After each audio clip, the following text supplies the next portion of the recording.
I smiled and blushed a little. But it was true. I had never enjoyed shopping for clothes because I had always wanted what I couldn't even see without guilt. It was still daylight when we pulled up to park in front of a huge, old-style ship, like the Titanic. It was the Queen Mary, effectively an English-built ocean liner from 1936, which after World War II was recovered, restored, and converted into a hotel. Just another girl. Chapter 13. We entered and the inside was more spectacular than the outside. The wood, the turn-of-the-century decoration, the endless corridors. It was like being in the Titanic movie. After check-in, we were taken to our suite cabin on the first deck. My dad laid on one of the beds and asked us if we wanted to go explore the ship. My brother was as excited as me. He had always liked ships. When he was younger he said that when he grew up he wanted to be a captain, so this surprise was dedicated to him. We walked through the corridors. We went up to one of the decks where the life rafts were. We saw some of the event rooms conditioned at the time as a luxury restaurant. We toured the ship for almost an hour until we found an indoor pool. My brother checked the schedules and we got back to our room as fast as we could. What did you think? What did you find? My dad asked us. It is incredible, said my brother. We have a long way to go, but we saw the life rafts, a super elegant event room, and guess what? We found a pool. My dad saw the time. Do you want to go swimming before dinner? We can go? Asked my excited brother. And he started looking for his bathing suit in his suitcase. I stood there not knowing what to do. You do not want to go? My dad asked me. I don't have a bathing suit. I replied. Are you sure? Let's see. Look in the bags of what we bought today. I knew I hadn't tried any on, but I went to check the bags where my clothes were. I took things out carefully and put them on the bed. I didn't want to mistreat any of my new clothes, but there was nothing I hadn't seen. My dad waits until I finish taking everything out of those bags. Any? Let's see. Look in the bag over there, where my ties and shirt are. It seemed strange to me, but I went to look. There was. It was a one-piece bathing suit. Black with pink and blue lines and extra thin straps crossed in the back, and pink strappy sandals. I took it out and looked at my dad surprised. And where did this come from? I thought you'd like it. Or not? I ran to hug him with the swimsuit in hand. Thanks, Dad. Thank you. We both shed tears, although my dad tried to hide them. Come on. Go put it on and go swimming. I went into the bathroom to put it on. This time I paid special attention so that everything was perfectly hidden. I looked at myself in the mirror from every angle I could and once I was more or less sure nothing was showing wrong, I wrapped a towel around my chest and left the bathroom. There was my dad with a smile on his face. Do you like it? Much. I told. Won't you let me see you? I felt myself turn red at that moment. My brother entered from his side of the suite. She liked it? He asked my dad, referring to me. Let's see.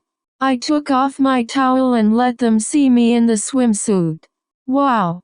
It's perfect for you. But, 2 little threads are hanging from it, my brother said. For a moment I looked for the threads until I understood that he was joking about my legs.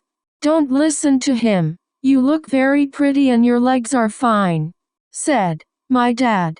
Well, she can't expect that just because she's a girl. Her older brother will stop bothering her.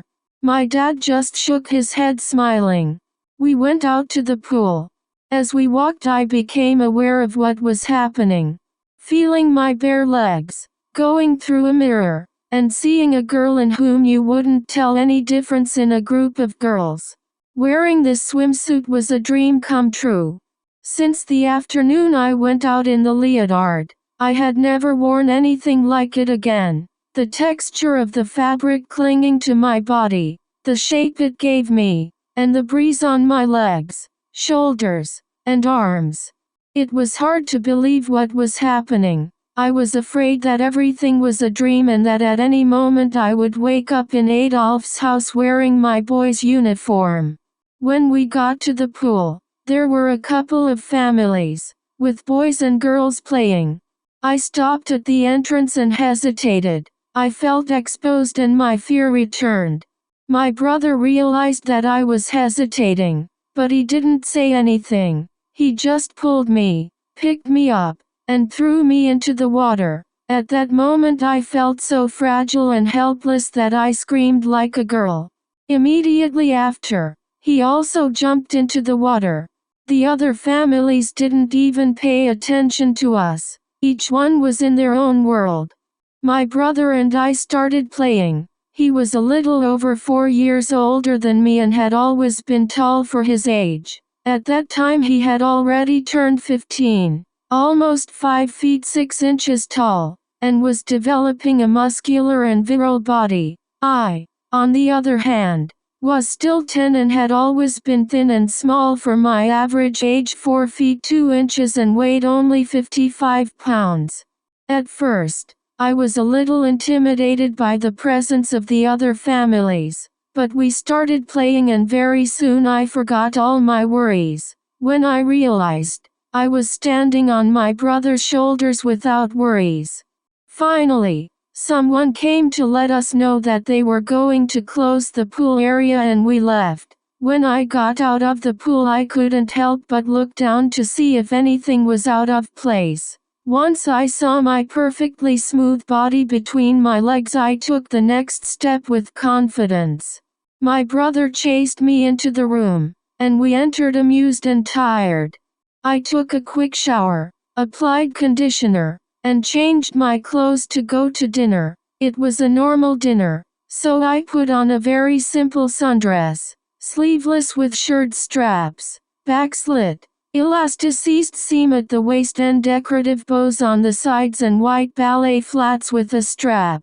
It was just the first night of the holidays and of my trial period, but with every minute I felt more secure. I really believe that having started by going to try on and buy clothes was great because there, in the store, I had to face the fear that everyone saw me with different outfits, but especially the one of walking and behaving feminine in front of my dad and my brother. Maybe it sounds ridiculous after everything I've already been shown, but until now, it was still difficult for me. I couldn't help but thank God for the father he gave me, for my brother, and for what was happening in my life. That's what I did when we finally got into bed, although I was also a little embarrassed to pray because at school and with Adolf's family, they had made me believe that I must be something disgusting to God. Even so, I thanked him and even asked him that one day my mom could understand me. When I woke up, before opening my eyes I put my hand into my pajamas to check if I was really wearing panties, if it hadn't been just a dream. Then I dared to open my eyes to make sure we were on the Queen Mary and that my suitcase was full of girls' clothes. Before getting up I thanked God for another day.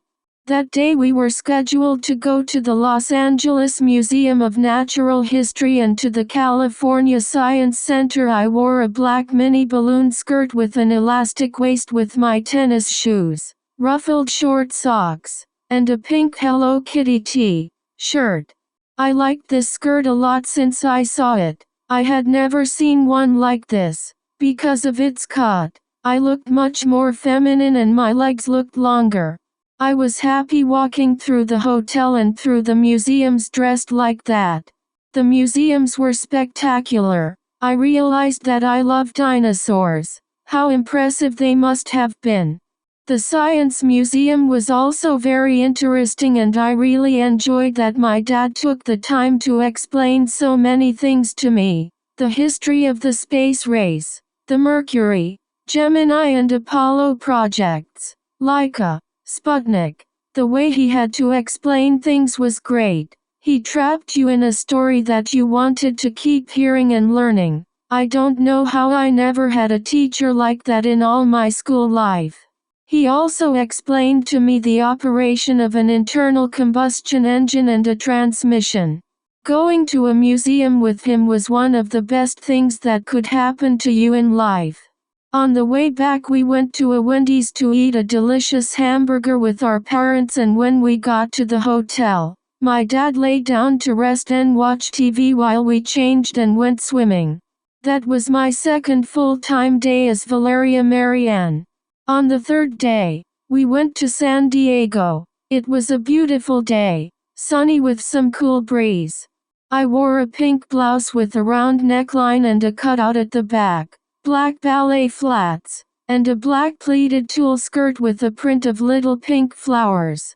I loved that skirt.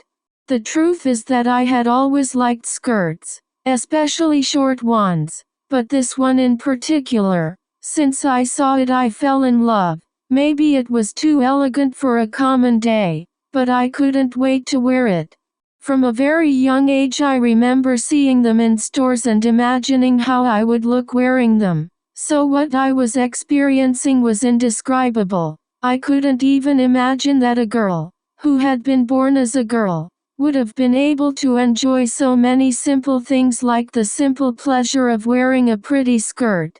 Feeling the breeze on my legs, feeling the texture of the fabric, feeling free, and above all, feeling that I was myself. The skirt was not too short. In fact, I had first tried on a size 8, which was the one that fit me well in almost everything, but my dad had told me that it was too short and that he would not let me wear it. So this was the size 10 and it came to me about 2 inches above the knee. Even so, during the day, I became aware that wearing a skirt this short requires constant attention. Any gust of wind can make you show your panties, get in and out of the car, go up or down stairs, lean even a little. I started to understand when my mom told my sister that beauty has its price, and I started to learn to be more careful with my movements so as not to have accidents. In San Diego, we went first to the USS Midway Museum. Simply amazing. Imagine the life of those men inside an aircraft carrier, seeing those machines, from the simple Corsairs of the Second World War to the super-modern F-14 Tomcat with its folding wings. The bridge, the engine room. We left the USS Midway and walked a few blocks for a quick lunch at a Panda Express, and from there headed back across the bay to Harbor DR to the San Diego Maritime Museum. There we saw steamships, a submarine, and sailing ships like the caravels in which the first Spaniards arrived in America. It seems incredible that they crossed the ocean in those things. The ballerinas were another matter. I loved how they looked and how they felt, but walking all day in them was tiring. I also understood why chivalrous gestures like opening the door or the chair for you are so appreciated, and that my dad and my brother had those details with me. It was something fantastic. We returned to the hotel exhausted, had dinner right there, and went to sleep. The next day we planned to go to Disneyland. That's all for today. If you like this story, please like, comment and share. Also you may subscribe. It's for free.